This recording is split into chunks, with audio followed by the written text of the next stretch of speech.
Zubair Faisal Abbasi is a development sector expert with 25 plus years in policy research, evaluation, and project management. Founder of Impact Research International, he has led studies for UN agencies, governments, and NGOs on healthcare, disaster resilience, and corporate agriculture risk giri. Chevening scholar, MSc, University of Manchester, and he blends field work with sharp op-eds in Pakistani media, passionate about literature. He also translates award-winning works.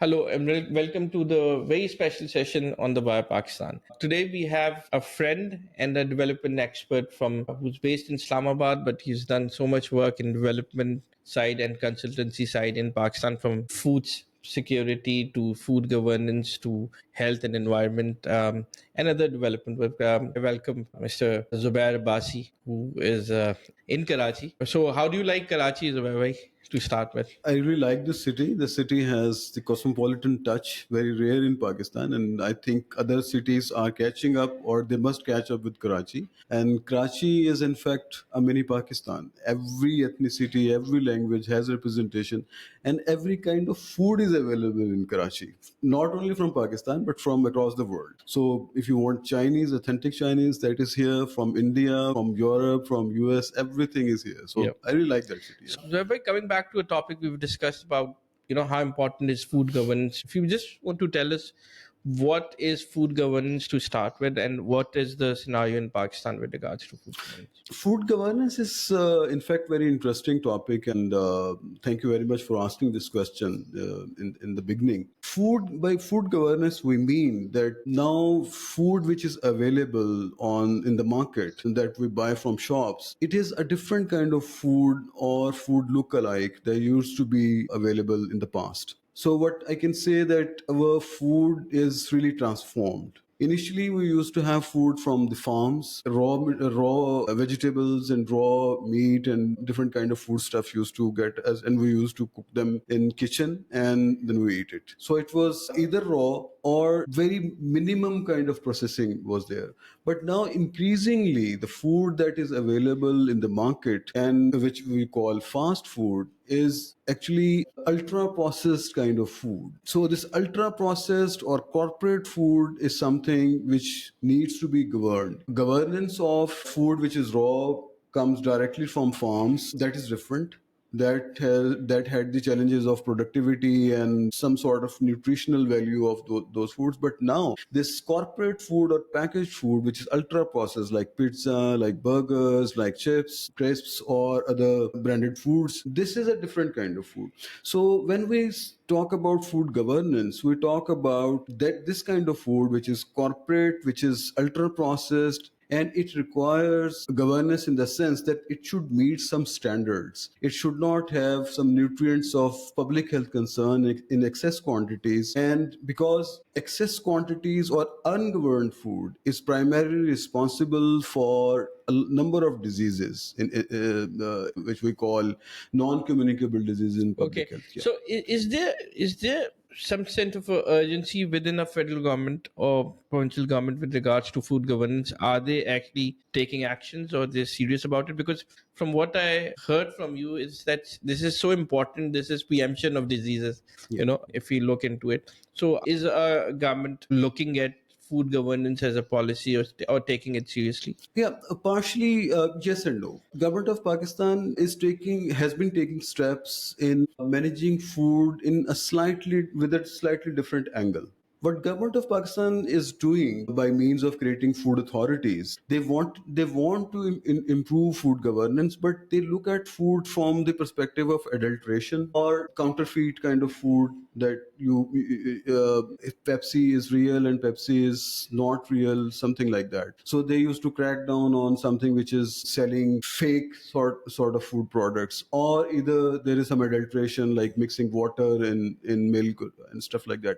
But there is another kind of food governance which actually requires attention, is that this ultra processed food has certain ingredients in it which are injurious to health. It is pure in the standard sense. It is not adulterated, and it is produced by real companies who claim that this is their product. Despite all these facts or these good qualities, some ingredients like oil, fats, and salt is in excess, that it is causing these kind of diseases. So this kind of food governance, which requires warning signs on it or discourage consumption of certain types of food, this type of food governance is really a new concept in Pakistan. And this is where this podcast, and thank you very much for organizing this session. This is very important, and this is a path breaking thing So which Pakistan looks we've into, seen it, needs to look the into. government taking action on cigarettes. So we see warning signs of every cigarettes or tobacco products. Why can't our government, have same labels on something like chips or soft drinks? With that, a lot of countries have started doing it. They've introduced sugar tax. So in this country, what I see is politicization of food. It started from Ayub Khan when the sugar prices increased somehow. So this fixation on sugar, apparently, which is the main cause of what we now know from modern sciences, is the ultimate cause, sugar and salt, for most of the modern disease which we have. So what are the things which we can do? Let's talk about solutions instead of we know the problems about this. What are the solutions?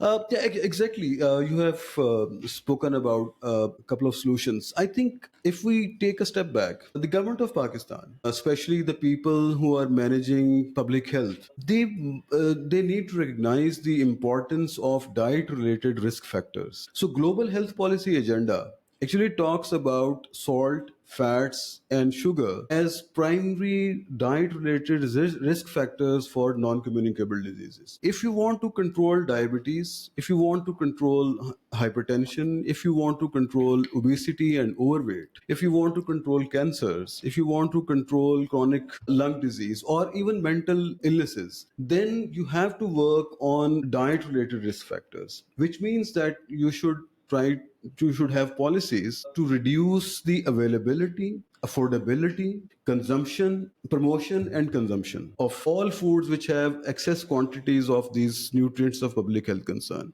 So, here is actually the answer to your question, which is also embedded in your question. One, that you should realize that excess consumption of salt, sugar, and oil is a diet related risk factors for non-communicable disease burden. So if that is there, then all the products which have excess quantities, they must have a warning sign on it, so that people can recognize from far off that this product has excess quantities of salt. So if you consume that, it is possible that you will have hypertension or chronic or cardiovascular event or something like this. So for all these purposes, the first point is that you should recognize that sugar, salt, and fats, these are diet related risk factors. The other risk factor, so when what has gone wrong in Pakistan, that we think that Pakistan's food security problems can be resolved by giving people more of oils and fats, by giving them more of starch like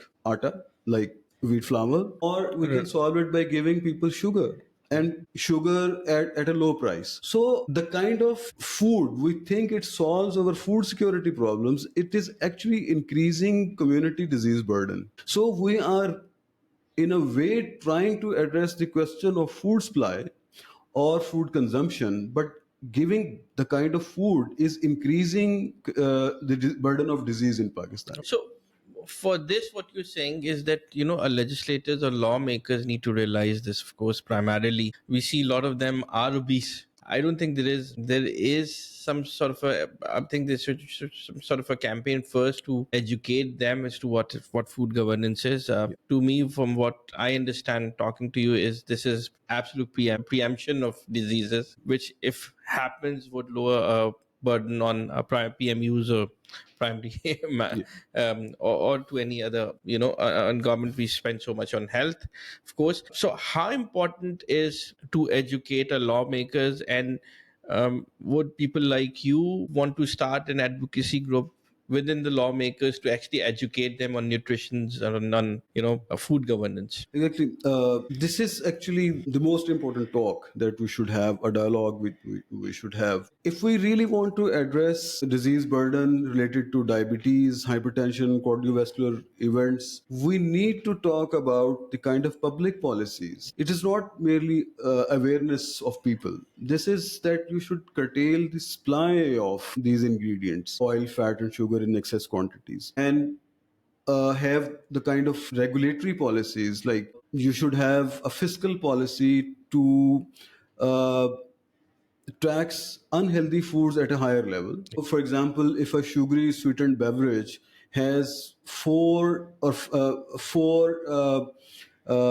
spoons of sugar, then it may be taxed at 10%. But if it has five, then 20%. It Singapore has has done six. that. Yeah, exactly. So this is the most important thing which you hinted at, that we need to sensitize our lawmakers, our policymakers, that without spending too much money on curative healthcare, if you invest less than $1 per person per year on preventive side, you can reduce community disease burden, so your health system will be less burdened. Your taxpayers' money will not be wasted on pharmaceutical and getting treatments. Most of rather every non-communicable disease is irreversible. Once you are diabetic, you are diabetic.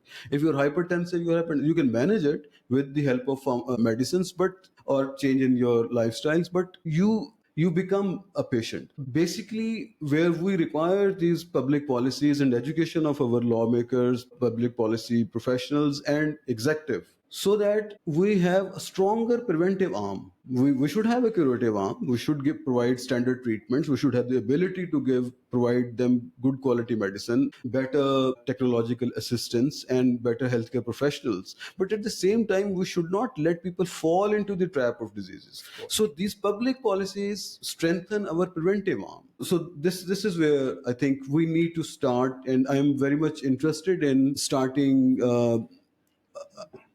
an advocacy group which educates our, or which shares information with our lawmakers, policymakers, about the importance of right kind of policies to have better preventive healthcare and at a very low cost, almost zero cost. Absolutely. So this is Zubair Abbasi with us. We'll be talking more on the subject. Thank you. Thank you.